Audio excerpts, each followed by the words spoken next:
Trendy and customise collection, best in budget. Theyyampattil jewellery. Tirurangadi Cherumukku Athrakkad വയലിലെ തോട്ടിൽ കിടന്നിരുന്ന പ്ലാസ്റ്റിക് മാലിന്യങ്ങൾ ചെറുമുക്ക് യൂത്ത് ഡിഫൻസ് ക്ലബ്ബ് പ്രവർത്തകർ നീക്കം ചെയ്തു. വിഷയത്തിൽ അധികൃതർ കടുത്ത നിയന്ത്രണം ഏർപ്പെടുത്തണമെന്നാവശ്യപ്പെട്ട് ചെറുമുക്ക് നാട്ടുകാരും കൂട്ടായ്മ കഴിഞ്ഞ ദിവസം പരാതിയും നൽകിയിരുന്നു. ശേഖരിച്ച മാലിന്യങ്ങൾ തിരൂരങ്ങാടി നഗരസഭ ക്ലീൻ സിറ്റി മാനേജർ പ്രകാശന്റെ നിർദ്ദേശപ്രകാരം ബെഞ്ചാലിയിലെ മാലിന്യ സംസ്കരണ പ്ലാന്റിലേക്ക് മാറ്റി.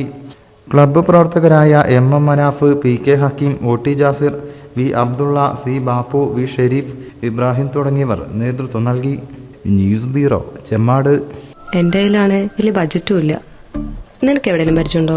എനിക്ക് പരിചയമുണ്ട്. അയ്യോ സാർ, എനിക്ക് പരിചയമുണ്ടോ. ഈ പറഞ്ഞ ഡിസൈൻ ഏറ്റവും ബെസ്റ്റ് ആയിട്ട് നിങ്ങളുടെ ബഡ്ജറ്റ് ചെയ്തു തരുന്ന സ്ഥലം തെയ്യമ്പാട്ടിൽ ജ്വല്ലറി.